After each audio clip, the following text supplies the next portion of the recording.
হেই what's up guys, কেমন আছো সবাই? আশা করি সবাই খুবই ভালো আছো। আমিও ভালো আছি। আর তোমরা দেখছো হচ্ছে গডফাদার একটা নতুন ভিডিও। সো ভিডিওটি চালু করার আগে যারা আমার চ্যানেলে নতুন আছে তারা আমার চ্যানেলটি সাবস্ক্রাইব করতে ভুলবে না, এবং ভিডিওটি ভালো লাগলে অবশ্যই লাইক, শেয়ার আর তোমাদের বন্ধুদেরকে মেনশন করতে ভুলবে না। তো চলো গাইস, ভিডিওটা শুরু করা যাক। কিন্তু তার আগে কিছু কথা জানিয়ে যাচ্ছি যে তারানাথ তান্ত্রিকের এটা একটা পুরো সিরিজ হতে চলেছে। অনেকগুলো গল্প আসবে তারানাথ তান্ত্রিকের নিয়ে। তো এটা হচ্ছে আমার ফার্স্ট গল্প তারানাথ তান্ত্রিককে নিয়ে। তো চলো গাইস, ভিডিওটা স্টার্ট করা যাক। চলো। সন্ধ্যা হওয়ার দেরি নেই। রাস্তায় পুরোনো দোকানে বই দেখিয়া বেড়াইতেছি। এমন সময় আমার বন্ধু কিশোরী সেন আসিয়া বলল, এই যে এখানে কি, চল চল জ্যোতিষীকে হাত দেখিয়ে আসি। তারানাথ জ্যোতিষীর নাম শুনিনি? মস্ত বড় গুণী, হাত দেখানোর ঝোঁক চিরকাল আছে। সত্যিকারে ভালো জ্যোতিষী কখনো দেখিনি। জিজ্ঞাসা করিলাম, বড় জ্যোতিষী মানে কি?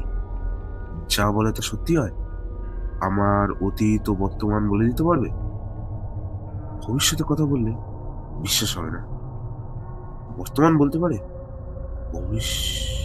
শুধু বলিল, চলই না, পকেটে তা 2 টাকা 4 টাকা তো রয়েছে, 2 টাকাই নেবে। তোমার হাত দেখিয়ে বলি, দেখ না বলতে পারি কিনা। কাছে একটা গলির মধ্যে একতলা বাড়ির গায়ে টিনের সাইনবোর্ডে লেখা রয়েছে, তারানাথ জ্যোতিষ বিনোদ। এই স্থানে হাত দেখা ও গোষ্ঠী বিচার করা হয়। গ্রন্থ শান্তি কবচ তক্ত মতে প্রস্তুত করি। আসুন দেখিয়া বিচার করুন। বড় বড় রাজা মহারাজার প্রশংসাপত্র আছে, দর্শনী নামান্তর। বন্ধু বলিল, এই বাড়ি। হাসিয়া বলিলাম, লোকটা বোগাস। এত রাজা মহারাজা যার ভক্ত, তার এই বাড়ি? বাহিরে দরজায় কড়া নাড়িতেই ভেতর হইতে একটি ছেলে উঠিয়া বলল, কে? কিশোরী জিজ্ঞাসা করিল, আগে জ্যোতিষমশাই বাড়িতে আছেন? ভিতর হইতে খানিকক্ষণ কোনো উত্তর শোনা গেল না। তারপর দরজা খুলিয়া গেল। একটা ছোট্ট ছেলে উঁকি মারিয়া আমাদের দিকে সন্ধিগন্ধ চোখে খানিকক্ষণ চাহিয়া দেখিয়া জিজ্ঞাসা করিল, কোথা থেকে আসছেন? আমাদের আসিবার উদ্দেশ্য শুনিয়া সে আবার বাড়ির ভিতর চলিয়া গেল। কিছুক্ষণ কাহারও কোনো সাড়া শব্দ পেলাম না। আমি বললাম, ব্যাপার যা দেখছি, তোমার জ্যোতিষবিদ্যি পাওনাদারের ভয়ে দিনরাত দরজা বন্ধ করে রাখে। ছেলেটাকে পাঠিয়ে দিয়েছে আমরা পাওনাদার কিনা দেখতে। এবার ডেকে নিয়ে যাব। আমার কথা ঠিক হল। একটু পরে ছেলেটি দরজা খুলিল, বলিল, আসুন ভেতরে। ছোট একটা ঘরের তক্তপোষের উপর আমরা বসিলাম। একটু পরে ভেতরের দরজা ঠেলিয়া একজন বৃদ্ধ প্রবেশ করিল। কিশোরী দাঁড়িয়া উঠিয়া হাত জোর করে দিয়ে প্রণাম করিতে লাগল। বলিল, পণ্ডিত মশাই, আসুন আসুন। বৃদ্ধের বয়স 60-62 বেশি হইবে না। রং টকটকে গৌরবর্ণ। এ বয়সেও গায়ের রঙে চৌলুস আছে। মাথায় চুল প্রায় সব উঠিয়া গেছে। মুখের ভাবে দৃঢ়তা ও বুদ্ধিমত্তা মেশানো। নিচে চেয়ালের গর্ণ দৃঢ়তাবাচক। চোখ দুটি বড় উজ্জ্বল। জ্যোতিষের মুখ দেখিয়া আমার লর্ড রেনিং এর চেহারা মনে পড়ে গেল। উভয় মুখোভয়ে আশ্চর্য সৌন্দর্য রয়েছে। কেবল লর্ড রেডিং এর মুখে আত্মপ্রত্যয়ের ভাব আরো অনেক বেশি। আর ইহার চোখের কোণে কুঞ্চিত লেখাবলির মধ্যে একটু ভরসা হারানোর ভাব পরিস্ফুট। অর্থাৎ যতটা ভরসা লইয়া জীবনে নামিয়েছিল, এখন তাহার যেন অনেকটাই হারিয়ে গেছে, এই ধরনের একটা ভাব। প্রথমেই আমি হাত দেখাইলাম।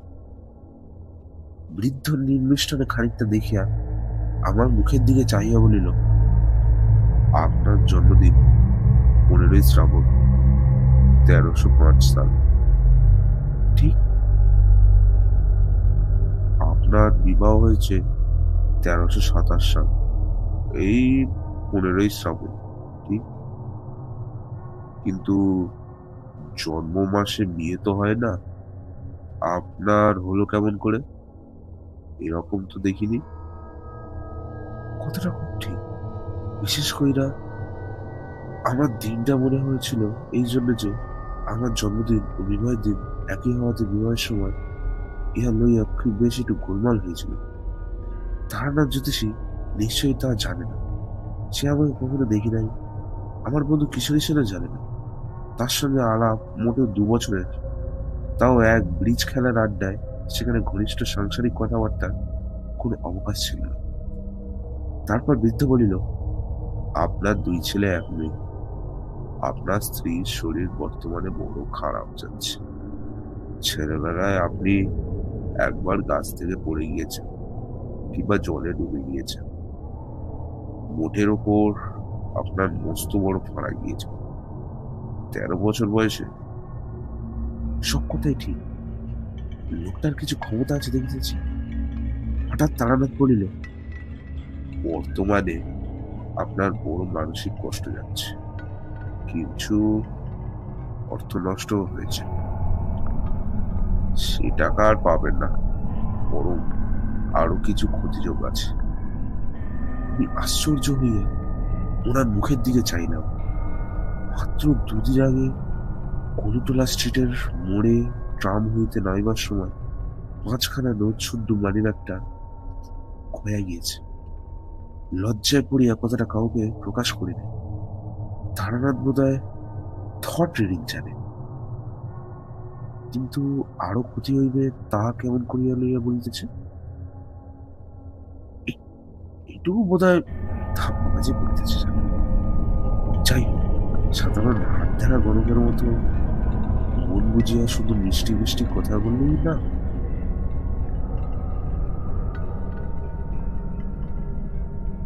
আমার সম্বন্ধে আরো অনেক কথা সেদিন সে বলিয়াছিল। লোকটার উপর শ্রদ্ধা হইল। মাঝে মাঝে তাহার ওখানে যাইতাম। হাত দেখাতে যাইতাম না, প্রায় যাইতাম আড্ডা দিতে। লোকটার বড় অদ্ভুত ইতিহাস। অল্প বয়স হইতে সাধু সন্ন্যাসীদের সঙ্গে বেড়াইতে বেড়াইতে সে এক তান্ত্রিক গুরুর সাক্ষাৎ পায়। তান্ত্রিক খুব ক্ষমতাশালী ছিলেন। তার কাছে কিছুদিন তন্ত্র সাধনা করিবার ফলে তাহারা তো কিছু ক্ষমতা পাইয়াছিল। তাহা লইয়া কলিকাতায় আসিয়া কারবার খুলিল এবং গুরুদত্ত ক্ষমতা ভাঙিয়া খাইতে শুরু করিল। শেয়ার মার্কেট, দৌড়ফাঁট, ফাটকা ইত্যাদি ব্যাপারে সে তাহার ক্ষমতা দেখাইয়া শীঘ্রই এমন নাম করিয়া বলিল যে বড় বড় মারোয়াড়ির মোটর গাড়ির ভিড়ে শনিবারে সকালে তাহার বাড়ির গলি আটকাইয়া থাকিত। পয়সা আসিতে শুধু করিল অজস্র। যে পথে আসিল সে পথেই বাহির হইয়াও গেল। হাতে একটা পয়সা দাঁড়াইল না। তারানাথের জীবনে 3টি নেশা ছিল: প্রবল ঘোরদৌড়, নারী ও সুরা। এই 3 দেবতাকে তুষ্ট রাখিতে কত বড় বড় ধনী দুলাল যথাসত্ত্ব আত্মীয় দিয়া পথের ফকির সাজিয়াছে। তারানাথ তো সামান্য করৎকার ব্রাহ্মণ মাত্র। প্রথম কয়েক বৎসরে তারানাথ যাহা পয়সা করিয়াছিল, পরবর্তী কয়েক বৎসরের মধ্যে তা কর্পূরের ন্যায় উবিয়া গেল। এদিকে ক্ষমতার অপব্যবহার করিতে করিতে ক্ষমতাটুকুও প্রায় গেল। ক্ষমতা যাইবার সঙ্গে সঙ্গে সত্যকার পয়সা নষ্ট হইল। তবু দৃঢ়তা, ফন্দিবাজি, ব্যবসাদায়ী বুদ্ধি প্রভৃতি মরদ গুণরাজির কোনটির অভাব তারানাথের চরিত্রে না থাকতে সে এখনো খানিকটা পয়সার বজায় রাখিতে সমর্থ হইয়াছে। কিন্তু বর্তমানে কাবুলি তাড়াইবার উপায় ও কৌশল বাহির করিতেই তারানাথের দিবংশে অধিকাংশ সময় ব্যর্থ হয়। তন্ত্র বা জ্যোতিষ আলোচনার সময় বা কই। আমার মতো গুণমুগ্ধ ভক্ত তারানাথ পয়সা নষ্ট হওয়ার পর যে পায় নাই, একথা খুবই ঠিক। আমাকে পাইয়া তার নিজের ওপর বিশ্বাস ফিরিয়া আইছে। সুতরাং আমার উপর তারানাথের কেমন একটা বন্ধুত্ব জন্মিল। সে আমায় প্রায় বলে, তোমাকে সব শিখিয়ে দেবো, তোমাকে শিষ্য করে রেখে যাব। লোকে দেখবে তারানাথের ক্ষমতা কিছু আছে কিনা। লোক পাইনি এতকাল যে তাকে কিছু দেই। একদিন বলল, চন্দ্র দর্শন করতে যাও, চন্দ্র দর্শন তোমার শিখিয়ে দেবো। দুই হাতের আঙুলে দুই চোখ বুজিয়ে চেপে রেখে দুই বৃষ্টাগুষ্ট নিয়ে কান জোর করে চেপে চিত হয়ে শুয়ে থাকো। কিছুদিন অভ্যেস করলেই চন্দ্র দর্শন হবে। চোখের সামনে পূর্ণচন্দ্র দেখতে পাবে। উপরে আকাশে পূর্ণচন্দ্র আর নিচের গাছের তলায় দুটি পড়ি। তুমি যা জানতে চাইবে উড়িলায় তাই বলে দেবে। ভালো করে চন্দ্রবর্ষ যে অভ্যাস করেছে তার অজানা কিছু থাকে না। চন্দ্র দর্শন করি আর না করি, তারানাথের কাছে প্রায় যাইতাম। লোকটা এমন সব অদ্ভুত কথা বলে যা পথে ঘাটে বড় একটা শোনাতে যায় না। দৈনন্দিন খাটিয়া যাওয়ার জীবনের সঙ্গে তাহার কোনো সম্পর্ক নাই। পৃথিবীতে যে আবার সেসব ব্যাপার ঘটে তাহার কোনোদিনও জানা ছিল না। একদিন বর্ষার বিকেলবেলা তারানাথের ওখানে গিয়েছি। তারানাথ পুরোনো একখান তুলোট কাগজের পুঁথি পাল্টা উল্টাছে। আমাকে দেখিয়া বলিল, চল, বেলেঘাটটাতে একজন বড় সাধু এসেছে, দেখা করে আসি। খুব ভালো তান্ত্রিক শুনেছি। তারানাথের স্বভাবই ভালো সাধু সন্ন্যাসী সন্ধান করিয়া বেড়ানো, বিশেষ করিয়া সে সাধু যদি আবার তান্ত্রিক হয়, তাহলে তারানাথ সব কর্ম ফেলিয়া তাহার পিছনে দিন রাত লাগিয়া থাকিবে। গেলাম বেলেঘাটা। সাধুর ক্ষমতার মধ্যে দেখিলাম তিনি আমাকে যে কোনো একটি গন্ধের নাম করিতে বলিলেন। আমি বেলফুলের নাম করিতেই তিনি বলিলেন, পকেটে রুমাল আছে, বার করে দেখ।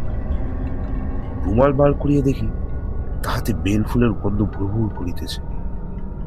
আমি সাধুর নিকট হইতে ৫-৬ হাত দূরে বসিয়াছি এবং আমার পকেট কেউ হাতও দেয়নি। ঘরে আমি তারানাথ ও সাধু ছাড়া অন্য কেউই না। রুমালখানাতে আমার নামও লেখা, সুতরাং হাত সাফাইয়ের সম্ভাবনা আদৌ নেই। কিছু যে আশ্চর্য না হইলাম এমন না, কিন্তু যদি ধরিয়াই লই সাধুবাজির তান্ত্রিক শক্তির সাহায্যেই আমার রুমালের গন্ধের সৃষ্টি করিয়াছেন, তবুও এত কষ্টের করিয়া তন্ত্র সাধনার ফল যদি 2 পয়সার আতর তৈরি করায় দাঁড়ায়, সেই সাধনা আমি কোনোদিনও মূল্য দিই না। আতর তো বাজারে কিনতেই পাওয়া যায়। ফিরিবার সময় তারানাথ বলিল, না, লোকটা নিম্ন শ্রেণীর তন্ত্র সাধনা করেছে, তারই ফলে 2-1টা সামান্য শক্তি পেয়েছে। তাই বা পাই কি করিয়া? বৈজ্ঞানিক উপায় কৃত্রিম আতর প্রস্তুত করিতেও তো অনেকের তোড়জোড় দরকার হয়। মুহূর্তের মধ্যে একজন লোক দূর হইতে আমার রুমালে যে বেলফুলের গন্ধ ছড়ানো করিল, তাহার পিছনে একটা প্রকার বৈজ্ঞানিক অসভ্যতা রয়েছে। কন্ট্যাক্ট অ্যাট এ ডিস্টেন্স এর মোটটা সমস্যাই ওর মধ্যে জড়ানো। যদি ধরি হিপনোটিজম, সাধুর ইচ্ছাশক্তি আমার উপর ততক্ষণ কার্যকরী হইতে পারে যতক্ষণ আমি তাহার নিকট আছি। তাহার সান্নিধ্য হইতে দূরেও আমার উপর যে হিপনোটিজমের প্রভাবে অক্ষুণ্ণ রইয়াছে, সে প্রভাবের মূল কি আছে, সেও তো আর এক গুরুতর সমস্যা হইয়া দাঁড়ায়। তারানাথের সঙ্গে তার বাড়ি গিয়া বসিল। তারানাথ বলিল, তুমি এই দেখেই দেখেছি আশ্চর্য হয়ে পড়ল, তবুও তো সত্যিকার তান্ত্রিক দেখনি। নিম্ন শ্রেণীর তন্ত্র এক ধরনের জাদু, যাকে তোমরা বলো ব্ল্যাক ম্যাজিক। একসময় আমিও ও জিনিসের চর্চা জানা করেছি তা না। ও আতরের গন্ধ আর অমন একটা কি, এমন সব ভয়ানক ভয়ানক তান্ত্রিক দেখেছি, শুনলে পরে বিশ্বাস করবে না। একজনকে জানতুম, সে বিষকে হজম করত। কিছুদিন আগে কলকাতায় তোমরাও এ ধরনের লোক দেখেছ। সালফিউরিক অ্যাসিড, নাইট্রিক অ্যাসিড খেয়েও বেঁচে গেল। জিভে একটুও দাগ লাগলো না। এসব নিম্ন ধরনের তন্ত্র যে শক্তি, ব্ল্যাক ম্যাজিক ছাড়া কিছুই না।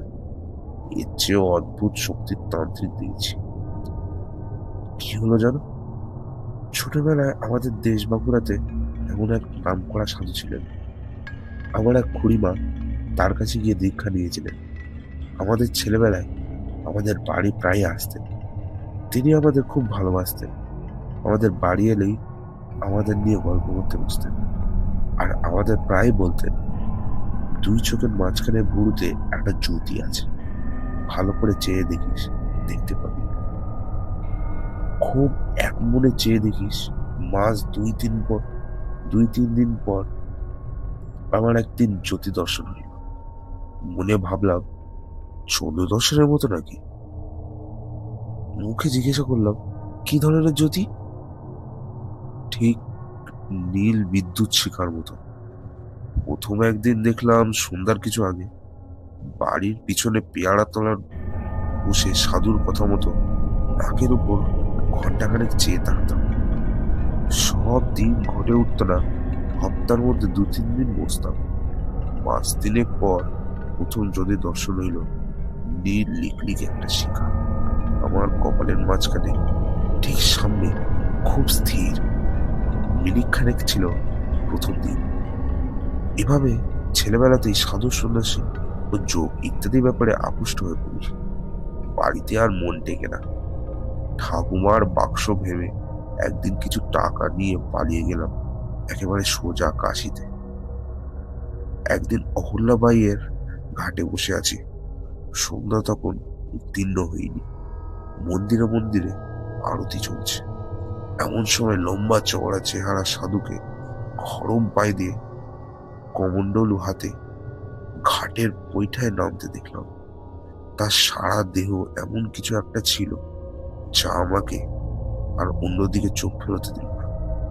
সাধু তো কতই দেখি, চুপ করে আছি। সাধুবাজি জল ভরে বৈঠা বেয়ে উঠতে উঠতে হঠাৎ আমার দিকে চেয়ে খাসা বাংলায় বললে, বাবাজির বাড়ি কোথায়? আমি বললাম, বাঁকুড়া জেলার মালিয়াড়া রুদ্রপুরে। সাধু থমকে দাঁড়ালেন, বলিলেন, মালিয়াড়া রুদ্রপুর? তারপর কি যেন একটা ভাবলেন। খুব অল্পক্ষণ একটু যেন অন্যমনস্ক হয়ে গেল। তারপর বললেন, রুদ্রপুরের নামরূপ স্যান্ডালের নাম শুনেছ? তাদের বংশে এখন কে আছে জানো? আমাদের গ্রামে স্যান্ডালেরা একসময় খুব উপস্থাপন ছিল। খুব বড় বাড়ি ঘর, দরজায় হাতি বাঁধা থাকতো শুনেছি। কিন্তু এখন তাদের অবস্থা খুব খারাপ। কিন্তু রামরূপ স্যান্ডালের নাম তো কখনো শুনিনি।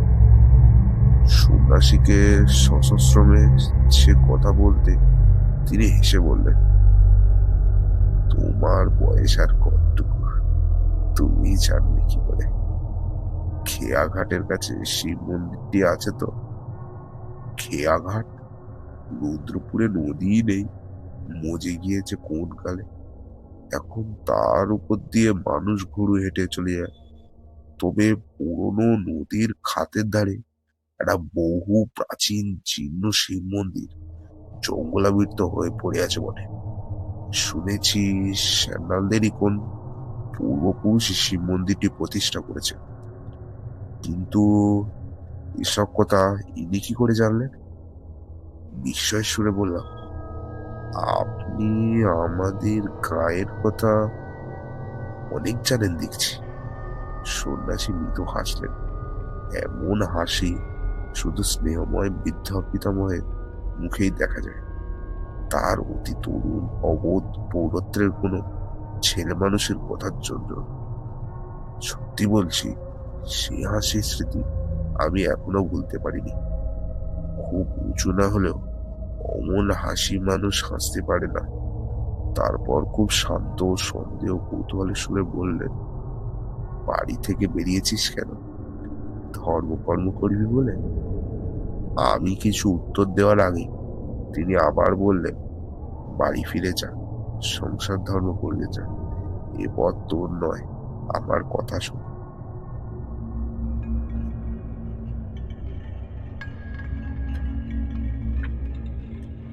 বললাম, এমন নিষ্ঠুর কথা বলবেন না। কিছু হবে না কেন? আমার সংসারের মন নেই, সংসার ছেড়েই এসছি। তিনি হেসে বললেন, ওর নাম সংসার ছাড়া না। সংসার তুই ছাড়িসনি, ছাড়তে পারবিও না। তুই ছেলে মানুষ, নির্বোধ, কিছু বোঝার বয়স হয়নি। যা, বাড়ি যা, মা বাপের মনে কষ্ট দিস নে।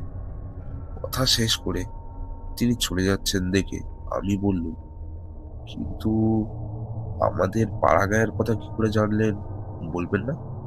দয়া করে বলুন। তিনি কোনো কথার উত্তর না দিয়ে জোরে পা ফেলতে চলিতে লাগলেন। আমিও নাছোড়বান্দা তার পিছু নিলাম। খানিক দূরে গিয়ে তিনি দাঁড়িয়ে আমাকে বললেন, কেন আসছিস? আপনাকে ছাড়বো না। আমি কিছু চাই নে, আপনার সঙ্গ চাই। তিনি সশ্রয়ে বললেন, আমার সঙ্গে এলে তোর কোনো লাভ হবে না, তোকে সংসার করতেই হবে। তোর সাধ্য নেই অন্য পথে যাওয়ার। যা, চলে যা। তোকে আশীর্বাদ করছি, সংসারে তোর উন্নতি হবে। আর সাহস করুন না। তার অনুসরণ করতে কি একটা শক্তি আমার ইচ্ছা সত্ত্বেও যেন তার পিছনে পিছনে যেতে আমায় বাধা দিল। দাঁড়িয়ে কিছুক্ষণ পরে সামনের দিকে চেয়ে দেখি তিনি নেই। বুঝতে পারলাম, না, কোনো গলির মধ্যে তিনি ঢুকে পড়েছেন বা কোনো দিকে একটা গেছেন। উৎসঙ্গক্রমে বলি নেই। অনেকদিন পরে বাড়ি ফিরে এসে দেশের খুব বৃদ্ধ লোকেদের কাছে খোঁজ নিয়েও রামরূপ সান্যালের কোনো হদিশ মেলাতে পারলাম না। সান্যালদের বাড়ি ছেলে ছোকরার দল তো কিছুতেই বলতে পারে না।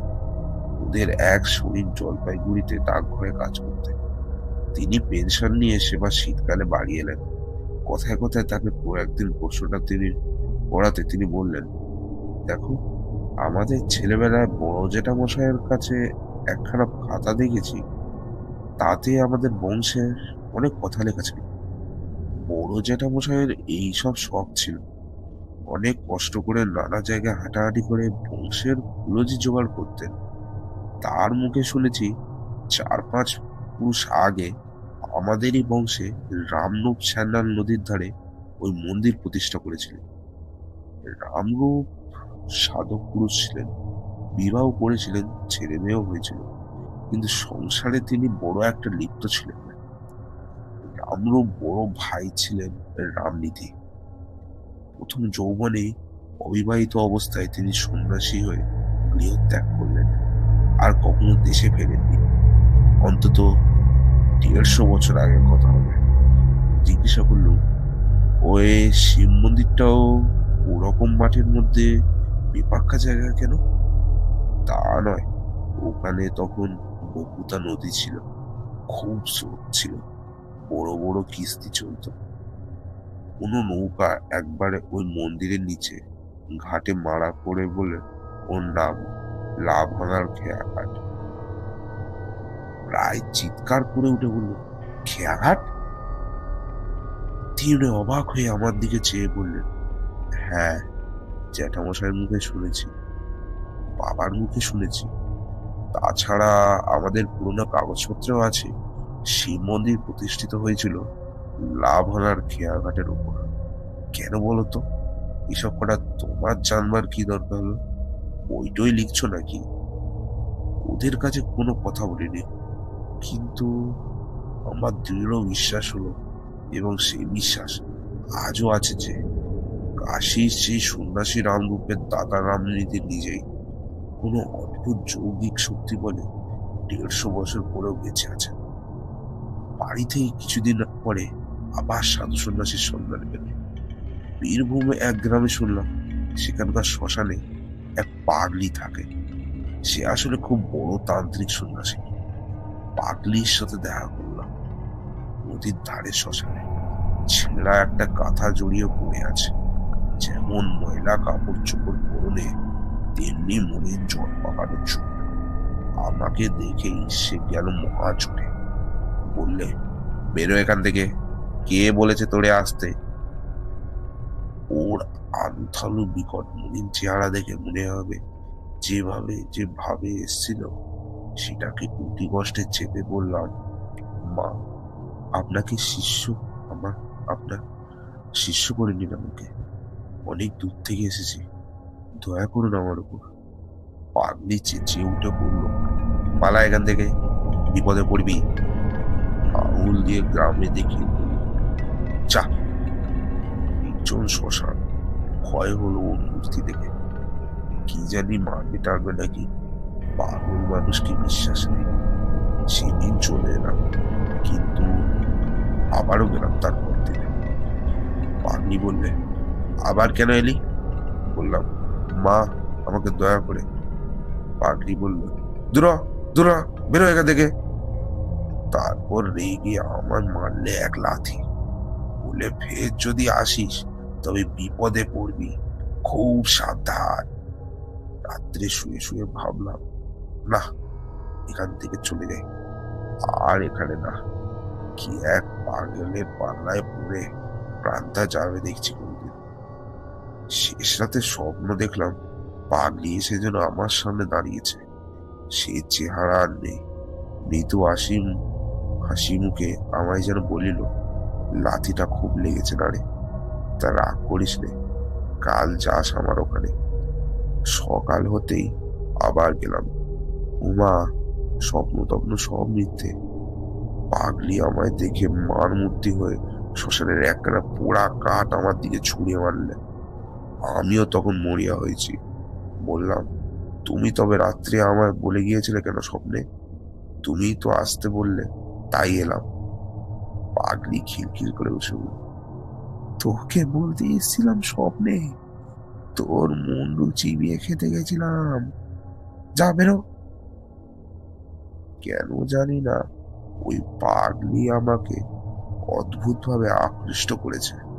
আমি বললাম, তখনই সেখানে দাঁড়িয়ে, এ যতই আমাকে বাইরে বের করে তাড়িয়ে দেওয়ার ভান করুক, আ- আমার মনে হলো ভেতরে ভেতরে এ আমায় এক অজ্ঞাত শক্তি বলে টানছে।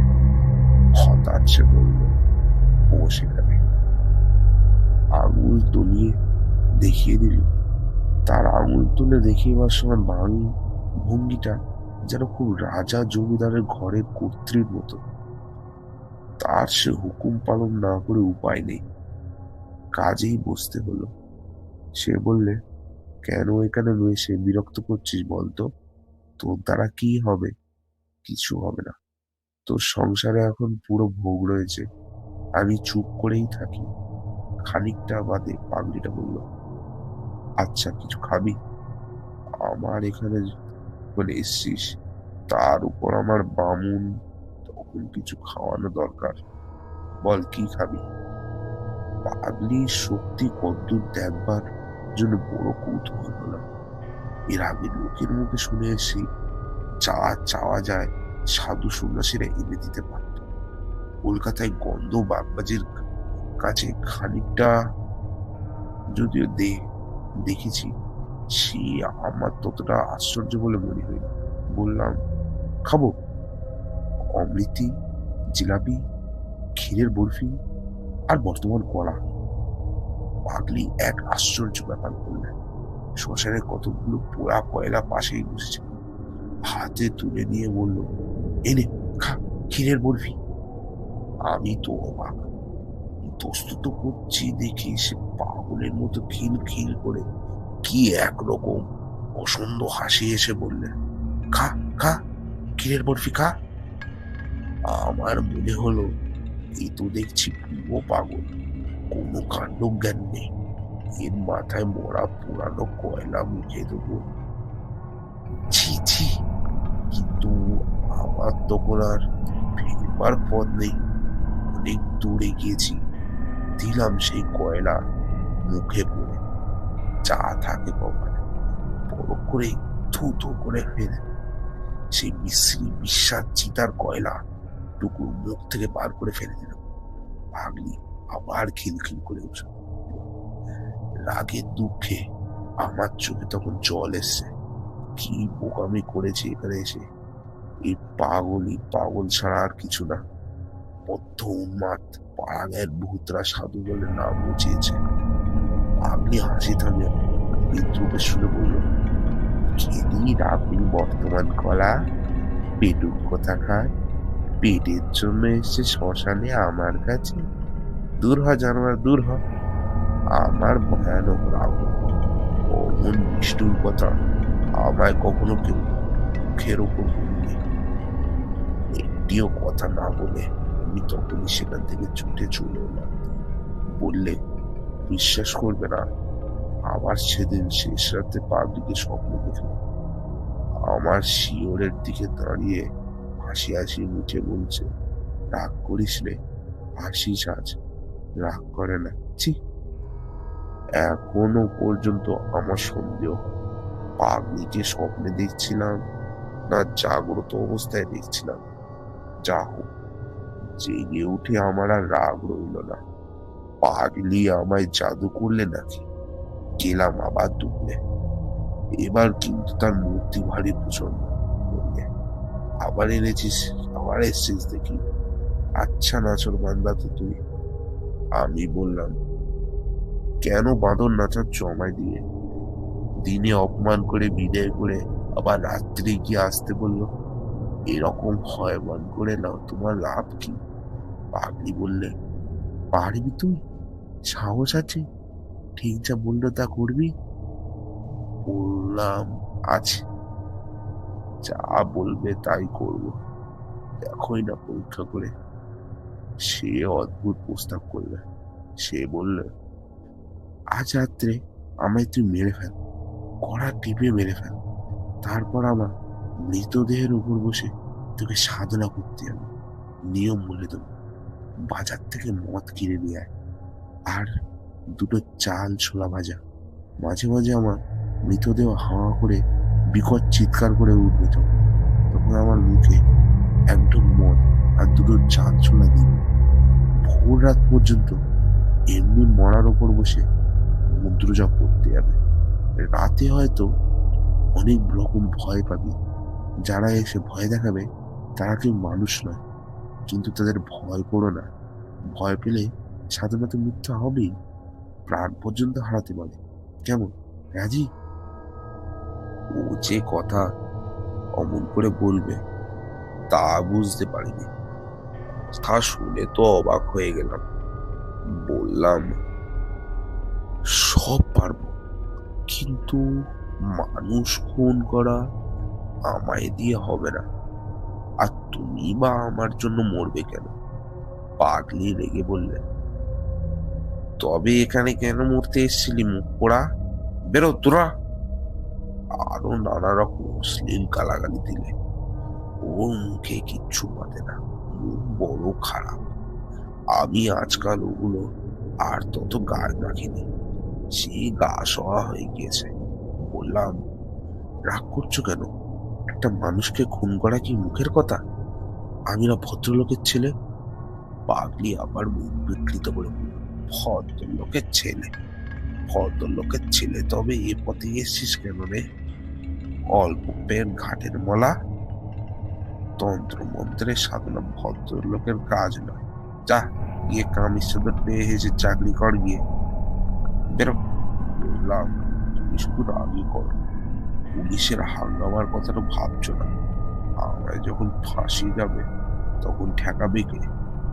মনে মনে আমার সন্দেহ হলো, না, এ নিস্তান্তই পাগল, বদ্ধ উন্মাদ। এর কাছে এসে শুধু এতদিন সময় নষ্ট করেছি, ছাড়া আর কিছু না। তখনই মনে পড়ে গেল পাগলির মুখ, শুদ্ধ সংকৃত শ্লোক শুনেছি, তন্ত্রের কথা শুনেছি। সময় সময় হতেই এমন কথা বলে যে ওকে বিদুষী বলে সন্দেহ হয়। সেই দিন থেকে পাগলি আমার উপর প্রসন্ন হল। বিকেলে যখন গেলাম তখন আপনি ডেকে বললেন, আমার রাগ হলে আর জ্ঞান থাকে না। তোকে ওবেলা গালাগাল দিয়েছি, কিছু মনে করিস না, ভালোই হয়েছে। তুই সাধনা করতে চাস না, ভীষণ নিম্নতন্ত্রের সাধনা, ওতে মানুষের কতগুলো শক্তি লাভ হয়। তাছাড়া আর কিছু হয় না। বললাম, কিভাবে শক্তি লাভ হয়? পাগলি বললেন, পৃথিবীতে নানা রকম জীব আছে, তাদের চোখ দেখতে পাওয়া যায় না। মানুষ মরে দেশ শূন্য হলেও চোখে দেখা যায় না, আমরা তাদের বলি ভূত। এছাড়া আরো অনেক রকম প্রাণী আছে, তাদের বৃদ্ধি মানুষের চেয়ে কম, কিন্তু শক্তি বেশি। এদেরও দেখা যায় না। তন্ত্রে এদের ডাকিনী, শাকিনী এইসব নাম। এরা কখনো মানুষ ছিল না। মানুষ মরে যেখানে যায়, এরা সেখানকারই প্রাণী। মুসলমান ফকিররা এদের জিন বলেন। এদের মধ্যে ভালো মন্দ দুই রয়েছে। তন্ত্র সাধনা বলে এদের বশ করা যায়। তখন যা বলা যায় এরা তাই করে। করতেই হবে, না করে উপায় নেই। কিন্তু এদের দিয়ে খেলা করার বিপদ আছে। অসাবধান তুমি যদি হয়েছ, তোমাকেও মেরে ফেলতে পারে। অবাক হয়ে ওর কথা শুনছিলাম। এইসব কথা আর কখনো শুনিনি। এর মতো পাগলের মুখেই এই কথা সাজে। আর সেখানে বসে শুনেছি তার পারিপার্শ্বিক অবস্থা এই কথার উপযুক্ত বটে। গ্রাম্য শ্মশান, একটা বড় তেঁতুল গাছ, আর একদিকে কতগুলো শিমুল গাছ। 2-4 দিন আগে একটা চিতার কাঠকয়লা আর একটা কলসি জলের ধারে পড়ে রয়েছে। কোনো দিকে লোকজন নেই। অজ্ঞাতসারে আমার গা যেন শিউরে উঠল। পাগলি তখনও বলে যাচ্ছে অনেক সব কথা, অদ্ভুত ধরনের কথা। এক ধরনের অভূতের আছে, তন্ত্রে তাদের বলে হাকিনী। তারা অতি ভয়ানক জীব। বুদ্ধি মানুষের চেয়েও কম। দয়া মায়া বলে পদার্থ নেই তাদের। পশুর মতো মন, কিন্তু তাদের ক্ষমতা সবচেয়ে বেশি। এরা যেন পেত্রকে পাক ভাঙবে। ওদের দিয়ে কাজ বেশি হয় বলে যাদের বেশি দুঃসাহস, এমন তান্ত্রিকরা হাকিমের মধ্যে সিদ্ধ হওয়ার সাধনা করেছে। হলে খুবই ভালো, কিন্তু বিপদের ভয়ও পদে পদে। তাদের নিয়ে যখন খেলা করতে নেই, তাই তোকে বারণ করি। তুই বুঝিস নে, তাই রাগ করিস। কৌতূহলে আর সম্মেলন করতে না পেরে জিজ্ঞেস করলাম, তুমি তাহলে হাকিনী মন্ত্রে সিদ্ধ না, ঠিক বলো? পাগলি চুপ করে রইল। আমি তাকে প্রশ্ন করলাম, না, বুঝলাম পাগলি একথা কিছুতেই বলবে না, কিন্তু এই বিষয়ে আমার কোনো সন্দেহ রইল না। পরদিন গ্রামের লোক আমাকে পাগলির সম্বন্ধে অনেক কথা বললে। বললে, আপনি ওখানে যাবেন না অত ঘন ঘন। পাগলি ভয়ানক মানুষ। ওর মধ্যে এমন শক্তি আছে, আপনাকে একেবারে সর্বনাশ করে দিতে পারে। ওকে বেশি খাটবেন না মশাই। গায়ের লোক ওর কাছেও ঘেঁষে না। বিদেশি লোক মারা পড়বেন শেষে। মনে মনে ভাবলাম, কি আমার করবে, যা করবার তা করেছে। তার কাছে না গিয়ে থাকবার শক্তি আমার নেই। তারপরে একদিন যা হলো তা বিশ্বাস করবে না।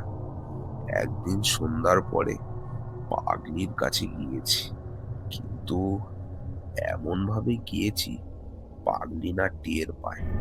পাগলি সেই বটতলায় গিয়ে হঠাৎ অবাক হয়ে দাঁড়িয়ে রইল।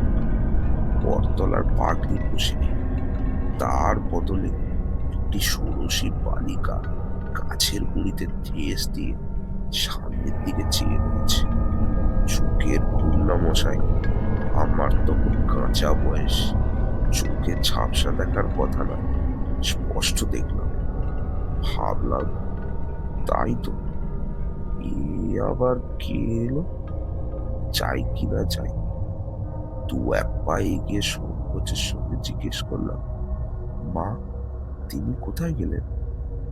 মেয়েটি হেসে বললে, কে? সেই তিনি এখানেই থাকতেন। মেয়েটি খিলখিল করে হেসে বললে, আর মরণ, তা কি আর নামটি বল না। নাম বলতে লজ্জা হয়েছে নাকি?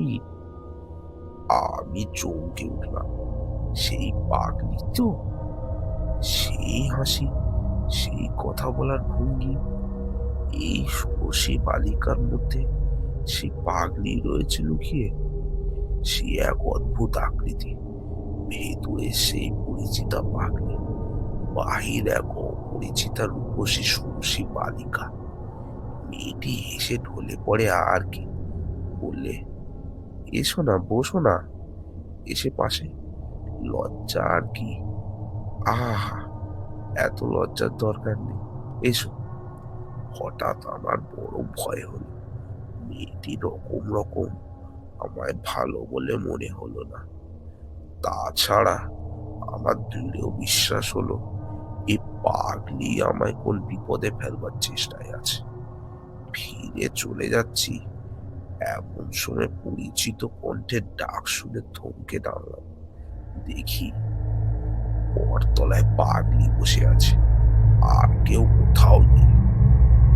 আমার তখন ভয় যায়নি। ভাবলাম, আজ আর কিছুতেই এখানে থাকবো না, আজ ফিরে যাই। পাগলি বললে, এসো, বসো। বললাম, তুমি ওরকম হট ছোট মেয়ে সেজেছিলে কেন? তোমার মতলব খানা কি? পাগলি বললে, মরণ, ঘাটের মরা আবোল তাবোল বকছে। বললাম, না, সত্যি বলছি, আমার কোনো ভয় দেখিও না, যখন তোমায় মা বলে ডেকেছি। পাগলি বললে, শোন তবে, তুই যেরকম নস, তন্ত্রের সাধনা তোকে দিয়ে হবে না। অত সাধু সেজে থাকবার কাজ নয়। থাক, তোকে দু একটা কিছু দেব, তাতেই তুই করে খেতে পারবি। একটা মরা চাই, আসবে শিগগির অনেক মরা, এই ঘাটেই আসবে।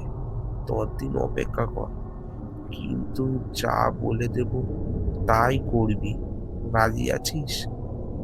সব সাধনা, ভিন্ন কিচ্ছু হবে না। আমি তখন রাজি হয়ে উঠলাম। আমি ভীতু লোক ছিলাম না কোনোখানে, তবুও কখনো মরার উপর বসে সাধনা করব এই কল্পনাও করিনি। কিন্তু রাজি হলাম পাগলির প্রস্তাবে। বললাম, বেশ, তুমি যা বলবে তাই করব, কিন্তু পুলিশের হাঙ্গামার মধ্যে যেন না পড়ি। আর সবটাতে রাজি আছে। একদিন সন্ধ্যার কিছু আগেই গিয়েছি, সেদিন দেখলাম পাগলির ভাবটা যেন কেমন কেমন। ও আমায় বলল, একটা মরা পাওয়া গিয়েছে, চুপি চুপি এসো। জলের ধারে বড় একটা পাকুড় গাছের শিকড় জলের মধ্যে অনেকখানি নেমে গিয়েছে। সেই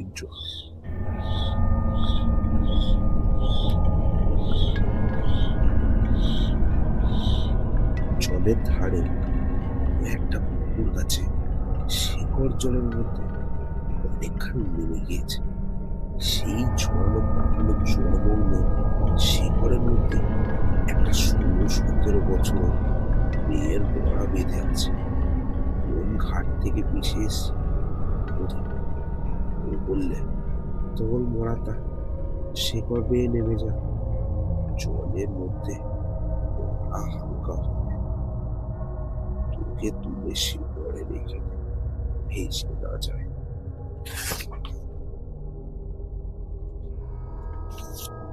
তখন কি করছি জ্ঞান ছিল না। মরার পরনে তখনও কাপড়, সেই কাপড় জড়িয়ে গিয়েছে শিকড়ের মধ্যে। আমাকে বিশেষ বেগ পেতে হলো না, অল্প চেষ্টাতেই সেটা টেনে তুলে ফেললাম। পাগলি বললে, মরার উপর বসে তোকে সাধনা করতে হবে, ভয় পাবি নে তো। ভয় পেয়েছো কি মরছ? আমি হঠাৎ আশ্চর্য হয়ে চিৎকার করে উঠলাম। মরার মুখ তখন আমার নজর পড়েছে। সেদিনকার সেই ষোড়শী বালিকা, অবিকল সেই মুখ, সেই চোখ, কোনো তফাৎ নেই।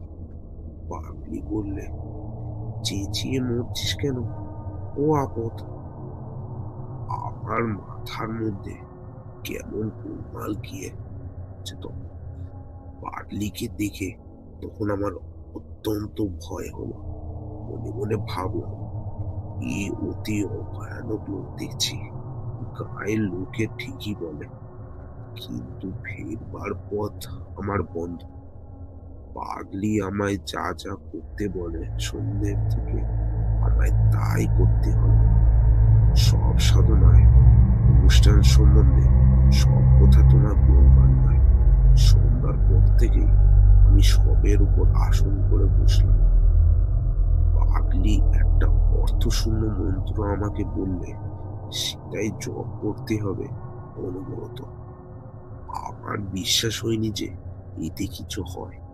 এমনকি ও যখন বলবে, যদি কোনো বিভীষিকা দেখো তবে ভয় পেও না, ভয় পেলেই মরবে, তখনও আমার বিশ্বাস হয়নি।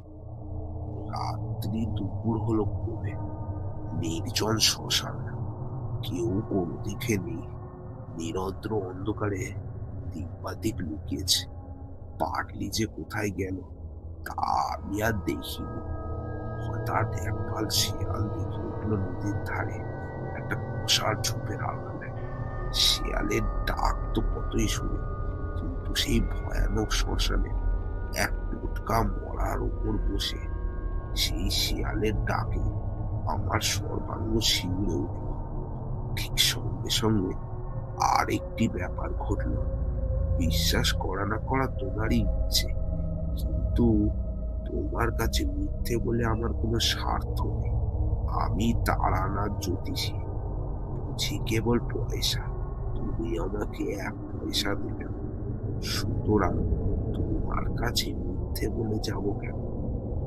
শিয়াল ডাকার সঙ্গে সঙ্গে আমার মনে হলো শ্মশানের নিচে নদী জল থেকে দলে দলে সব বউ মানুষেরা উঠে আসছে।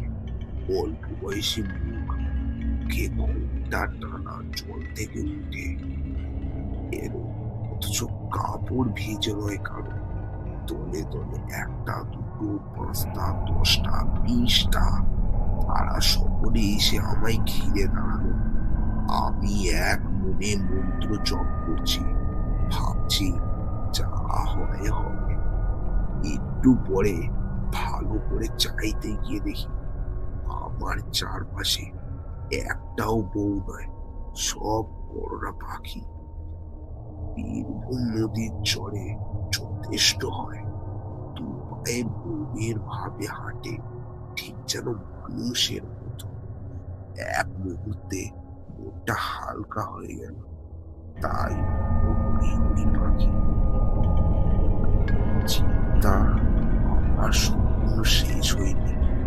তখনই আমার চারপাশে মেয়ের গলায় কারা খিল খিল করে হেসে উঠল। হাসির শব্দে গায়ের রক্ত আরো হিম হয়ে গেল যেন। চেয়ে দেখি তখন একটাও পাখি নাই, সবই অল্প বয়সী বউ। তারা তখন সবাই একযোগে ঘোমটা খুলে আমার দিকে চেয়ে আছে, আর তাদের চারিদিকে সেই বড় মাঠের যেদিকে তাকায় অসংখ্য নরকঙ্কাল দূরে, নিকটে ডাইনে বাঁয়ে অন্ধকারের মধ্যে সাদা সাদা দাঁড়িয়ে আছে। কত কালের পূর্ণ জীর্ণ হাড়ের কঙ্কাল।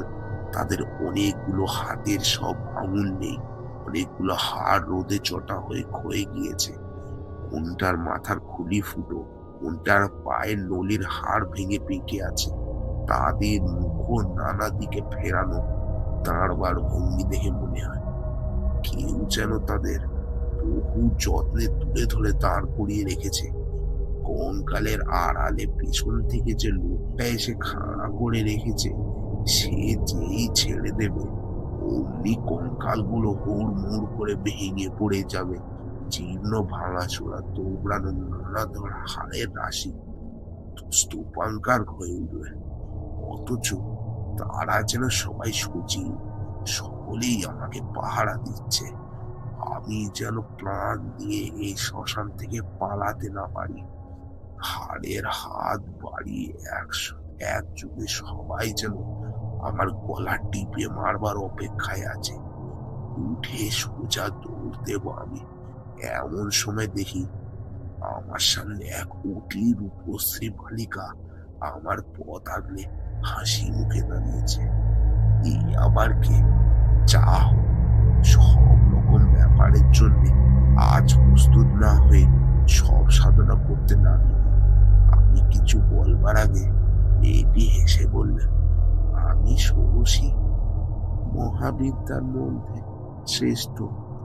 আমায় তোমার পছন্দ হয় না? মহাবিদ্যার নাম শুনেছিলাম বটে পাগলির কাছে, কিন্তু তাদের শুনেছি অনেক সাধনা করে দেখা মেলে না। আর এত সহজে আমি বললাম, আমার মহা সৌভাগ্যের যে আপনি এসেছেন, আমার জীবন ধন্য হল। এটি বললে, তবে তুমি মহামন্ডারী সাধনা করছো কেন? আগে আমি তো জানি না কোন সাধনা কিরকম। পাগলি আমায় যেমন বলে দিয়েছে তেমনি করছে। বেশ, মহানামরী সাধনা তুই ছাড়, এ মন্ত্র জপ করো না। যখন দেখা দিয়েছি তখন তোমার আর কিছুতেই দরকার নেই। তুমি মহানামরী ভৈরবকে দেখোনি? অতি বিকট, তার চেহারা তুমি ভয় পাবে। ছেড়ে দাও মন্ত্র। সাহসে ভয় করে বললাম, সাধনা করে আপনাদের আনতে হয় শুনেছি। আপনি এত সহজে আমাকে দেখা দিলেন কেন? তোমার সন্দেহ হচ্ছে? আমার মনে হলো এই মুখ আমি আগেও কোথায় দেখেছি, কিন্তু তখন আমার মাথা গোলমাল হয়ে গিয়েছে, কিছুই ঠিক করতে পারলাম না। বললাম, সন্দেহ নয়, কিন্তু বড় আশ্চর্য হয়ে গিয়েছি। আমি কিছুই জানি নে কি আপনারা। যদি অপরাধ করি মাফ করুন, কিন্তু কথাটা জবাব যদি পাই। বালিকা বললে, মহামন্ডারে চেনো না? আমাকেও চেনো না? তাহলে আর চিনে কাজ নেই। এসেছি কেন জিজ্ঞেস করছো? দিবক্ষ পথের নাম শুনুনি তন্ত্রে? পায়ণ্ড দলনের জন্য এই পথে আমরা পৃথিবীতে নেমে আসি।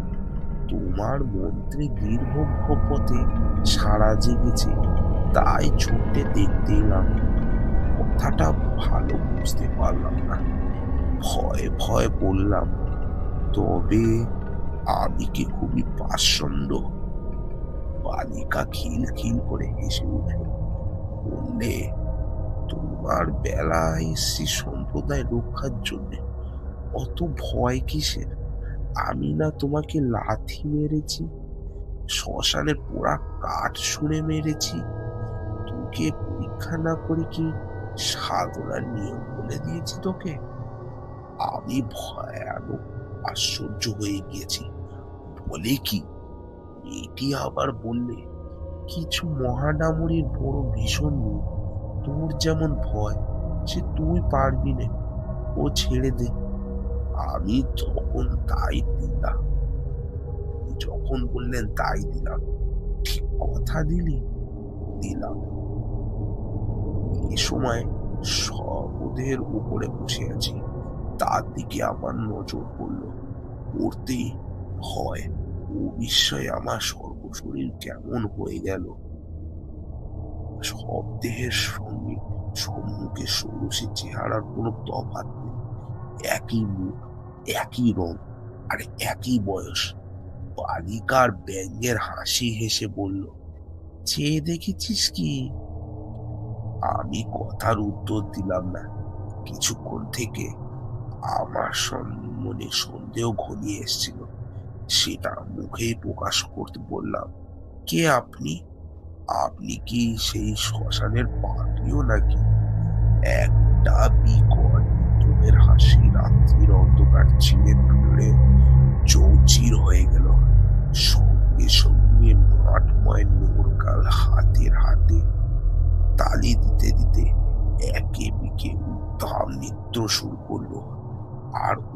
সেগুলো নাচের বেগে ভেঙে ভেঙে পড়তে লাগলো।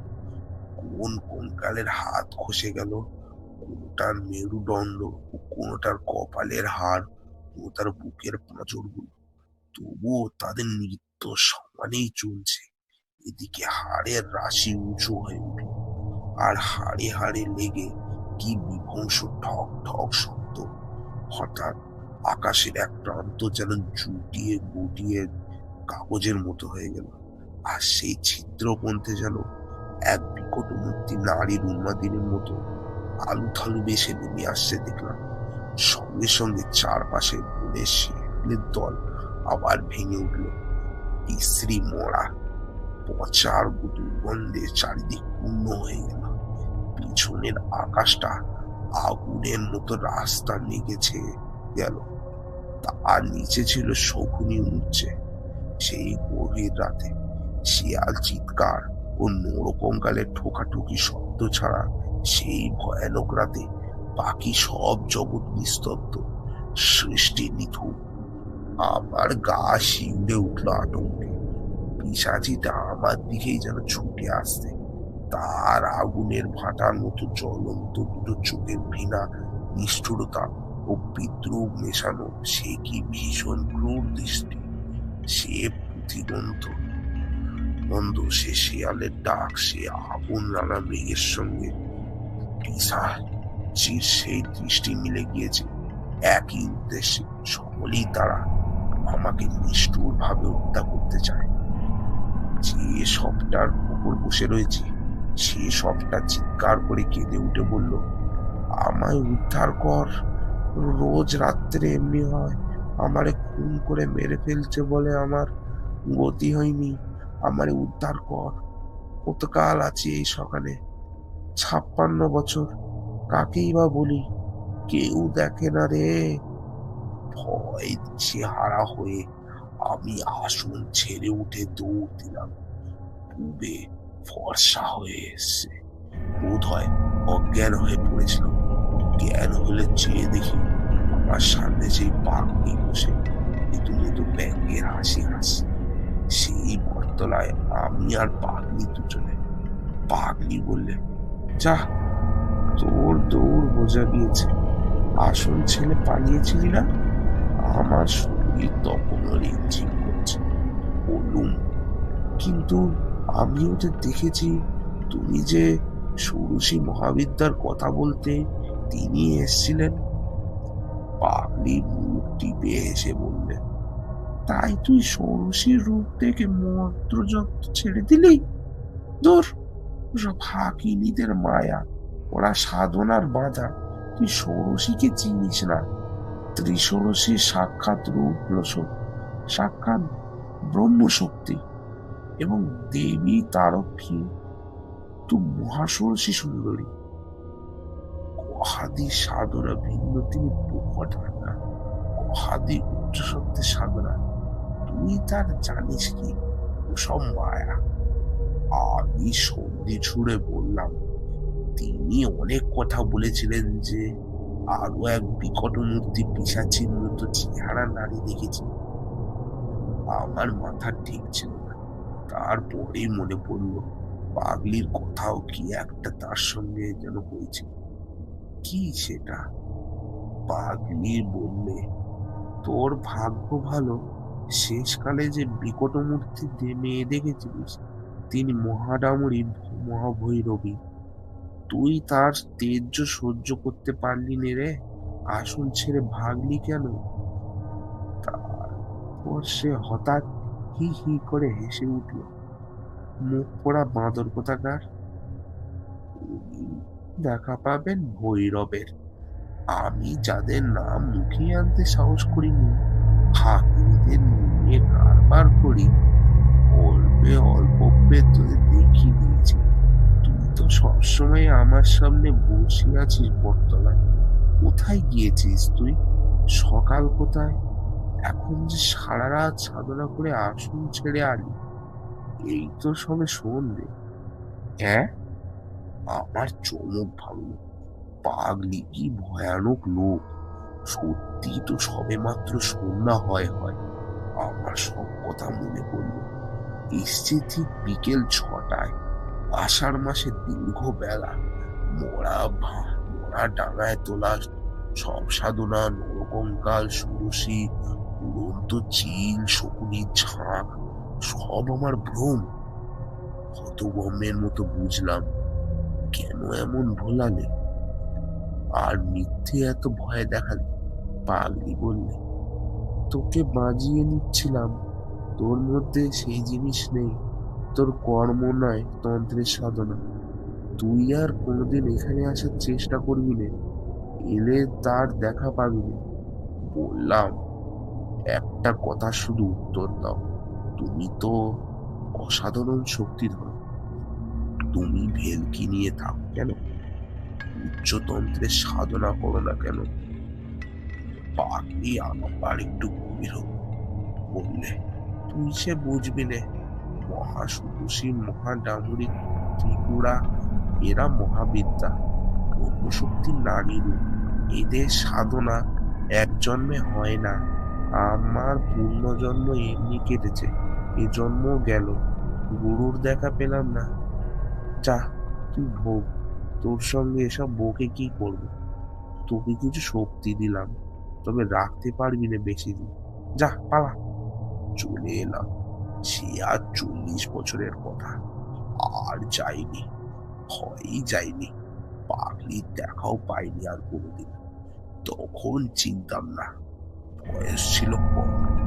এখন আমার মনে হয় যে পাগলি সাধারণ মানবী নয়, সংসারের কেউ ছিল না। লোকচক্ষুর আড়ালে থাকার জন্য পাগল সেজে কেন যে চিরজন্ম শ্মশানে শ্মশানে ঘুরে বেড়াতো, এ আমি সামান্য মানুষ, তা কি বুঝবো? যাক, সেসব কথা। সত্যি পাগলি দিয়েছিল, কিছু রাখতে পারিনি। ঠিকই বলেছিল, আমার মনে অর্থের লালসা ছিল, তাতেই গেল। কেবল চন্দ্র দর্শন এখনো করতে পারি। তুমি চন্দ্র দর্শন করতে চাও? এসব চিনিয়ে দেব। দুই হাতের বুড়ো আঙুল দিয়ে আমি দেখিলাম তারানাথের বকুনি থামিবে না। যতক্ষণ এখানে আছি উঠিয়া পড়িলাম। বেলা 12টা বাজে। আপাতত চন্দ্র দর্শন অপেক্ষা গুরুতর কাজ বাকি। তারানাথের কথা বিশ্বাস করিয়েছি কিনা জিজ্ঞাসা করিলেন, ইহার আমি কোনো জবাব দিব না।